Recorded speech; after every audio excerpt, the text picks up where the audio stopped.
Hello everybody, my name is Markiplier and welcome back to Minecraft. Wattles paid me a lot of money to host today's snapshot video, so in return, do the laddie a favor, he loves you, smash that like button and subscribe. After all, haven't you heard? It is Minecraft live season, my dudes. Oh mama, things are definitely heated up because at last, I can't believe it, James is here. Minecraft 1.21.9 pre-release number 1 is finally here.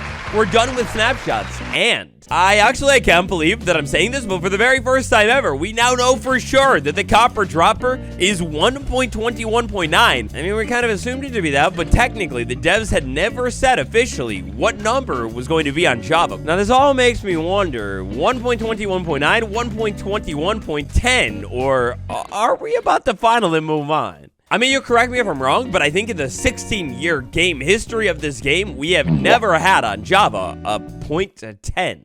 What do you think? Call it down below. Is it 1.22 time, my dudes, or is Java now getting Bedrock Edition numbers? Alright, now you saw the title, or what I think is going to be the title. Portal, where'd you go? I had one. By the way, channel members, I'm going to drop a snapshot world download like I've been doing very soon. So if you want to mess around in this world that I've been messing around in, tap the join button. There's a link in the description. The end portal and spawning, both are quite intriguing in my humble opinion, but the end portal today. This has a bug fix that stems from a bug that is 6 years old. That's almost older than me, relatively. This whole little bug here had to do with the end portal, and specifically, I don't know if you ever carved out your stronghold, but falling in, not on, in. If one were to say fall into the end portal from a height in which fall damage would be taken, well, it would be taken in the end portal, like it didn't negate fall damage. Well now, quite suspiciously, both ways. This is going to include leaving the end. Well now, both ways, the end portal will actually cancel all fall damage. Look man, sometimes a bug fix is just that, but it's weird. There seems to have been quite a bit of end-related fixing and polishing happening lately, and we've got another change that relates to the end that we'll talk about later, so stay tuned. Into this week's pre-release, we're getting ready for the full release of the copper update. Listen, it's hard to tell here, but the sounds of the copper chest, they've been made a little bit louder. So this is to put them in parity with the other types of chests, like the normal chest here, listen. You know, essentially the same volume level is happening. You could also hear the creaking sounds from the chest. Like when it's oxidized. A little bit better. Another change with the chest here has to do with scraping this thing. When I scrape it and take the wax off, all of the particles will show up over both sides. Well, previously, when you would do this, only the side of the chest that you wax, so like if it was a double chest, that side would actually have the particles. Interestingly here, check this out. If I scrape this, so I take the wax off of it, but then I place another waxed one right next to it, it is actually not re-waxed again. That's weird. I guess how else are you supposed to do it, but also the particles, when you are scraping these chests, they will now show up all over it as well for like removing the oxidization.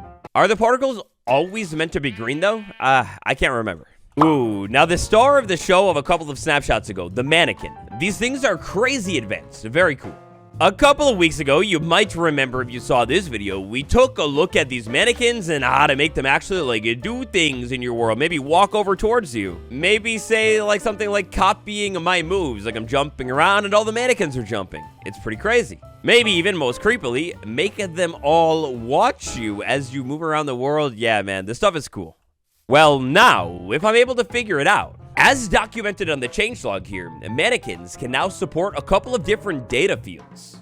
Alright, so let's see if I figure this out here. I'm not the most technical laddie, but oh my god, I got it. So this NPC is looking quite handsome, and it is fall flying. That's the pose that this thing is called. So in order to check this out in your world, you're going to want to add something like this to your mannequin tag.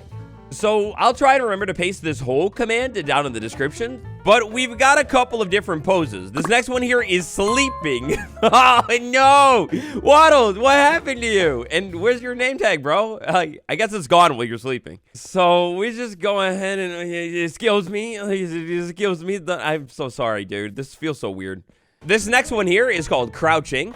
So there we go. We have myself now crouching, which is kind of cool. And now the name tag is like fully hidden unless I'm actually targeting the NPC, which is really cool. Swimming, which is weird because the other one that I was taking a look at, definitely this was meant to be fall flying, but it's definitely just swimming. And then one that is not really new, but I guess kind of is, which is just standing. If you want to have your guy just standing around, you can make that happen too.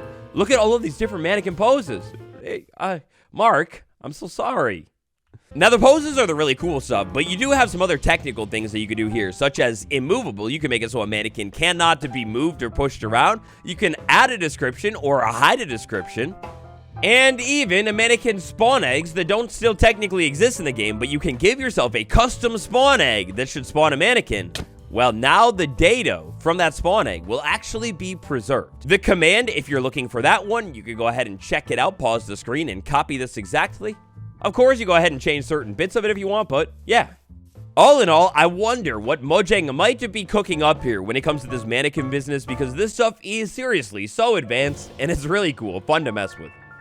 Next up here, we've got to change to the set world spawn command.